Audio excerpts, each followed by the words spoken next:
Aus dem Augenwinkel fing er eine im Spiegel, am Ende des Spiegels des Raums, seine eigene Reflexion auf. So außergewöhnlich wie Cortana, aber Dolche wie dieser kehre nach einem Wurf in die Hand des Werfers zurück. Sehr praktisch. Kit räusperte sich. Muss ziemlich viel wert sein, sagte er. Ich bezweifle, dass Sie Blackthorns in einem Verkauf interessiert sind, erwiderte der Mann trocken.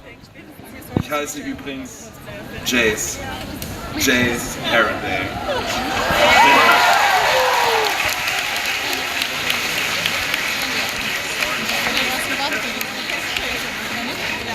Okay, now on to the questions. As we just heard, there are lots of cameos from old characters we have known as teenagers. How did you deal with that while writing The Dark Artifices? It was a lot of fun to write The Dark Artifices set 5 years after the end of The Mortal Instruments and to revisit the characters from The Mortal Instruments when they're 5 years older. So we get to see Magnus and Alec, Jace and Clary, Simon and Isabel again, but they're different. They're 5 years older, they're a little bit more mature, they're, you know, a little bit more adult, some of them. Maybe not Jace. It was great for me to be able to see them again in a different context. Okay, also Cassie hat gesagt, da wirklich so in sich gehen muss und einerseits so weint beim Schreiben, weil man mit den Charakteren mitfühlt und andererseits weint beim Schreiben, weil man in sich gehen muss und diesen Ort finden muss und diesen Schmerz, den man vielleicht schon mal selber empfunden hat, versucht auf das Papier zu bringen. Was that it? That was good. Okay. One big part of being in the Shadowhunter Chronicles fandom are fan theories. What's the funniest fan theory you ever came across? Fan theories. I think my favorite was that Church, the cat, is actually Jonathan Shadowhunter, the first Shadowhunter, and that one day when at the the last battle he will rise up and save everybody.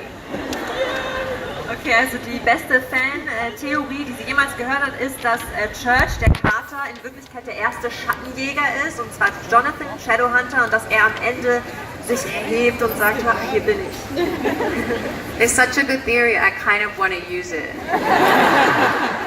Do it.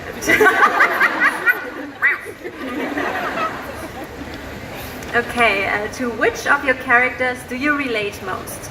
Oh, I relate the most to Simon. He's a lot like me. He's Jewish. He's very dorky and nerdy and has all these interests in like Star Wars. And of course, he dies almost instantly. And that would happen to me too. Also der Charakter, mit dem sie sich am meisten identifizieren kann, ist Simon, weil Simon auch so ein bisschen nerdy ist, weil er sowas wie Star Wars mag und dass er auch am Anfang direkt gestorben ist und das würde ihr auch passieren, also sie würde auch nicht lange durchhalten.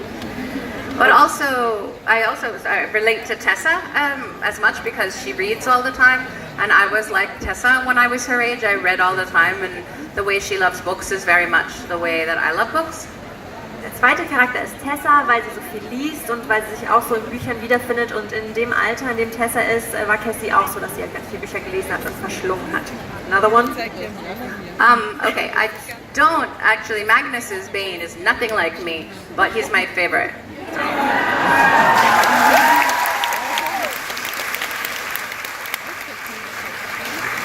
Also sie ist zwar nicht wie Magnus, aber Magnus ist ihr liebster Charakter. And now that was the second block of questions. Now you are going to read a part of Lord of Shadows. His eyebrows crinkling. That's basically a squid, right? The reply was inaudible. Emma could recognize Ty's voice, but not the words. Yeah, we're at the pier, Julian went on. We haven't seen anything yet. We just arrived. Too bad they don't have designated parking spots for shadow hunters. Her mind only half on Julian's voice, Emma glanced around. The sun had just gone down. She'd always loved the Santa Monica Pier since she was a little girl, and her parents had taken her there to ride the old-fashioned merry-go-round. She loved the junk food, burgers and milkshakes and giant swirled lollipops. And Pacific Park, the rundown amusement park at the very end of the pier, overlooking the Pacific Ocean. Mundanes had poured millions of dollars into revamping the pier into a tourist attraction over the years. Pacific Park was full of new and shiny rides. The old churro carts were gone, replaced by artisanal ice cream and lobster platters. But the boards under Emma's feet were still warped and weathered by years of sun and salt. The air still smelled like sugar and seaweed. The merry-go-round still spilled its mechanical music into the air. And there were still dark spaces under the pier, where aimless mundanes gathered, and sometimes more sinister things. That was the thing about being a shadow hunter, Emma thought, glancing towards the massive Ferris wheel decorated with gleaming light. A line of mundanes eager to get on stretched down the pier past the railings. She could glimpse the dark blue sea tipped with white waves. Shadow hunters saw the beauty in the things that mundanes created. The lights of the Ferris wheel reflecting off the ocean so brightly, it looked as if someone were setting off fireworks underwater, red, blue, green, purple, and gold. But they saw the darkness too, the danger, and the rot. "What's wrong?" Julian asked. He slid his phone into the pocket of his gear jacket. The wind, there was always wind on the pier, the wind that blew ceaselessly off the ocean, lifted the soft waves of his brown hair. Dark thoughts, Emma wanted to say. She couldn't, though. Once Julian had been the person she could tell everything. Now he was the one person she couldn't tell anything. The plan for the Shadowhunter books is to have these 5-linked series: the Mortal Instruments, Infernal Devices, Dark Artifices, The Last Hours, which is the sequel to the Infernal Devices, and The Wicked Powers, which is the final series. Just in case anybody didn't know that. So, it's an interesting question because when I started writing the Shadowhunters books, I didn't know if they would be popular. I didn't know if anyone would read them or like them. So it's always a difficult question because you don't know how many books you're going to be able to publish. I always wanted to write a lot of books in the Shadowhunter world. When I first started, I knew I had to make sure that I could write just 3 books that would feel complete in case I never got to write any more. But I was really lucky and people did like the books and they were successful enough for my publisher to want to publish as many more as I wanted to write. So I would say that around the end of the Infernal Devices is when I decided to do the series of 5. And that's been the plan ever since then. Also der Plan war, es gibt ja insgesamt halt 5 Reihen, für die es nicht wissen. Mortal Instruments, also die Chroniken der Unterwelt, dann, ich weiß nicht, The Infernal Devices, The Last Hours, Wicked Powers and The Dark Artifices.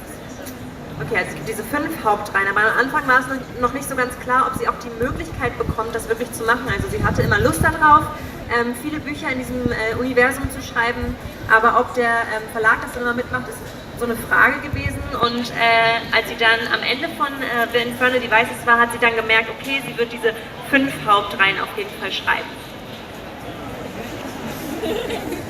What are you currently working on and how's it going so far? I'm currently working on Queen of Air and Darkness, which is the 3rd book in the Dark Artifices series.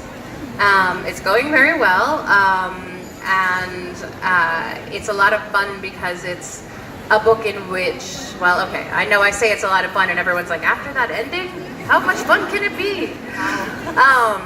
Writers have a very weird idea of fun.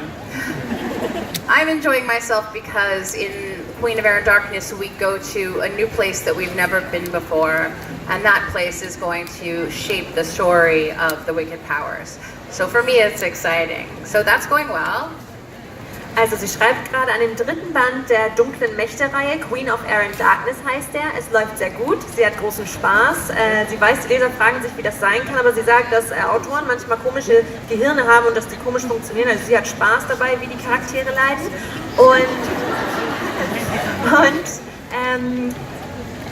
In dem Buch befinden sie sich an einem Ort, wo sie bisher noch nicht waren, und das ebnet so den Weg dann für die nächste Reihe, also The Wicked Powers, worauf ich mich schon sehr freue.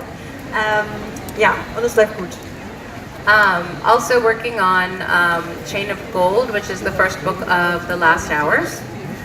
And then I just announced a new short story collaboration like the Bane Chronicles, but this one is about Jem. So...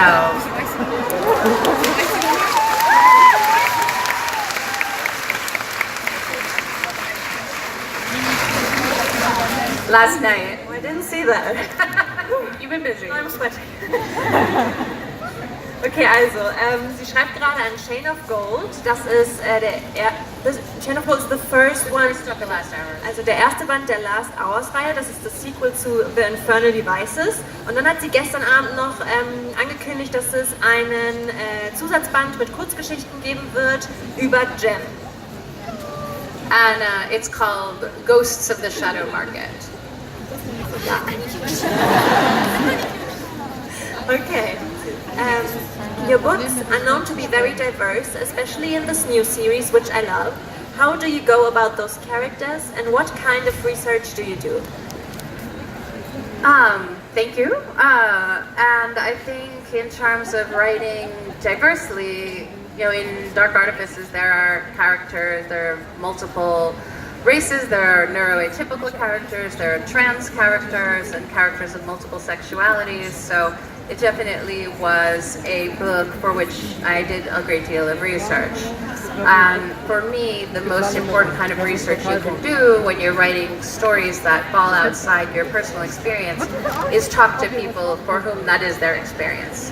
So, for instance, for the character in The Dark Artifices who is transgender, I went to a transgender clinic.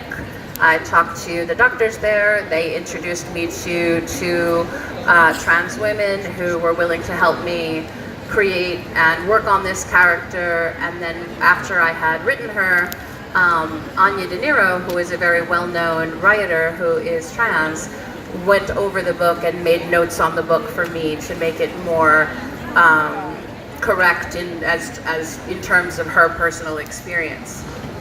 Cassys Bücher sind ja...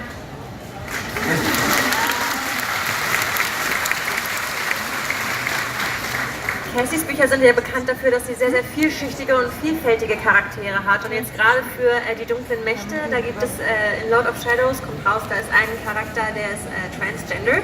Und dafür ist sie halt extra in eine Klinik gefahren, um das, gerade wenn es um solche Charaktere geht, dann muss man das gut machen. Und dann muss man richtig Recherche betreiben, mit Leuten sprechen, die betroffen sind, mit Ärzten sprechen, wie das alles funktioniert. Und sie hat es auch, das Buch zum Testlesen, jemandem gegeben, der transgender ist. Und die, das ist auch eine Autorin, die hat sie dann, what was the name of the author you gave it? Anya De Niro. Yes. Das war die Testleserin und die hat ihr dann nochmal Hinweise gegeben, wie sie es besser machen kann und bei welchen Szenen vielleicht noch was irgendwie anders gemacht werden kann, damit es glaubhafter und realistischer ist. Will you finish or should I? So I try to do that for all my characters. So I have several readers who are autistic to read for Ty, several readers who are Mexican to read for Christina. So that's definitely something when you're writing outside of your own experience that I would recommend is to, as much as possible, talk to people for whom that is their experience. Für Ty hat sie zum Beispiel autistische Testleser, für Christina hat sie welche aus Mexiko, damit das gerade bei so Erfahrungen, die man selbst nicht gemacht hat, halt alles sehr glaubwürdig und realistisch sein kann und dass sich die Leute, die aus den betreffenden Kulturen oder was auch immer, dass die sich auch wirklich gut repräsentiert fühlen. Yeah? Okay. I'm sure we have lots of aspiring writers in the audience. What is the best writing advice you ever received? I think the best writing advice that I have ever received, I think for many of us who are writers, it's very hard to turn off the voice in our head that says, you know, this is no good, this is terrible, no one will like it, you know, etc. And that can be very damaging because then you never get your work done because you're so convinced it won't be good. And for me, I think the best advice that I got was to tell yourself, no one's ever going to read this. No one's going to read this. I'm just writing this, but no one's ever going to read it. And it does help for that first draft. to get it down on paper, to tell yourself, no one's going to see this. I'm just doing this for me.